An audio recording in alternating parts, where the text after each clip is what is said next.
how do you even define a breakthrough? That feels like a kind of pie in the sky term, but I know you've got very specific thoughts on this. Yeah, such a great question. Because when you think about the term breakthrough, it's very abstract. You don't really know like, oh, how to grasp it. Kind of like a happy accident or a stroke of luck that happens. You're like, that's cool. Like, how do I make that happen again? But you can't. So over the years of working with NBA players, CEOs, actors, entrepreneurs, I put together a formula of just viewing their lives, studying their lives, and what helps them have a breakthrough. What are the main points that helps them have a breakthrough? And there's 4 main points. The points are confidence. So you add confidence plus cooperation plus service plus purpose. And if you hit those points, which is very seamless, we can get into that. It's not like, well, your morning routine has to go till 2:30 p.m. and then you're going to start your evening routine and you have to drink apple cider vinegar the whole day. Like, no, it's really easy to just have this life rhythm of living in the breakthrough. And when you're hitting those points, you literally are igniting the fire for your breakthrough mode to just continue to create breakthroughs. So let's talk about that first step. When you talk about confidence and self-awareness, what does that mean? Because a lot of leaders may be going, okay, I mean, David, I feel pretty confident. I'm running the business. I'm a leader in this business. I don't think I struggle with confidence. What would you say to them? So if you base your confidence on results, if you base it on how your company is doing, how you are doing as far as the stat sheet says, it's always going to waver. It's never going to be the stable confidence. And that's great. Like, we can look around this everybody listening to this, you can look at your resume, you can look at your results, you can look at your bank account, and you can get a little bit of confidence, but that's just the tip of the iceberg. The true confidence is knowing who you are, your true self-awareness, and that's the first part. So this formula starts with who. Like, you're never going to have a breakthrough if you don't know who you are at the foundation, who you are at the core first. I know Simon Sinek likes to say start with why, but if you don't know yourself, you're never going to be able to get to that why. And the foundation that you build on, no matter what, if anything's taken away from you, if your business card, like if it doesn't say anything, like if you know who you are and you've built that foundation, you've built those roots, you're going to be fine, because there's going to continue to be storms that come your way that's going to try to throw you away. But you've built those deep roots through knowing your self-awareness, confidence. And I challenge everybody out there, because most of us will introduce each other or introduce ourselves to each other and we'll say, hey, what do you do? What do you do? And that's great and all, but when was the last time you said, hey, who are you? Get to know somebody at a deeper level than just what their business card says, and you will have confidence and you will exude confidence into them.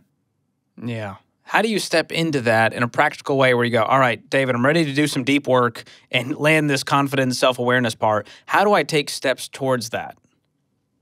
Yeah, so I have a 7 steps for unshakable confidence that I go through with my NBA players and my CEOs. And the first one being, okay, what do you stand for outside of just what you're doing? Like, you could be the greatest, and you write these down. You could be, and you have a whole menu that you can come back to. You can be the greatest Sunday morning pancake making dad. Like, that's what you stand for, not the banker or whoever you are.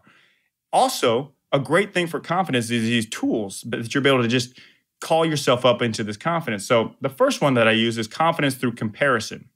Now, most people think comparison, oh, don't compare. It's a bad thing, the whole Instagram, social media comparison.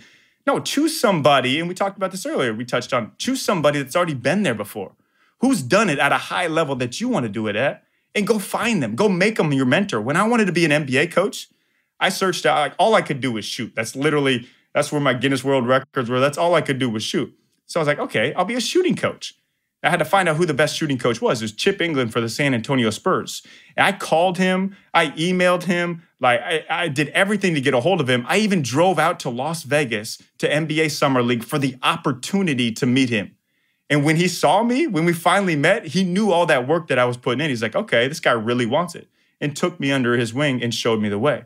So don't get down about if somebody else is doing something you think is like, man, I wish I was at that level. You can't envy others' success unless you've put in those same years behind the scenes, years that they've put in as well. So find somebody and just emulate what they do. And then there's also little tricks and tools that one I love, and we can get into all of them if you want. One of my love is the personal highlight reel. So this is like, you have had this amazing moment where you were just in the zone. Maybe it was a talk you gave, maybe it was a sale you made, a leadership with your team, where you just felt like you were on fire. So for NBA players, it'll be one of their best games that they had. For me personally, it was when I gave a talk at Nestle in front of 5,000 people. I was just in the zone. So you recreate this. And every morning, I have my NBA players watch their clips, their personal highlight reel clips, every morning when they wake up, because that's the time when we start to doubt ourselves. The morning is the time we start to doubt ourselves. And we have, as people know, 50,000 self-talk thoughts daily. 80% of those are negative. Think about that. 40,000 negative self-talk thoughts floating through your mind. It doesn't have to be that way, but you have to build your mindset habits. So your personal highlight reel, and bonus points if you can add in all 5 senses. If you remember the smell, man, you walk into that room, you got that briefcase with leather, that smell, or that coffee right there.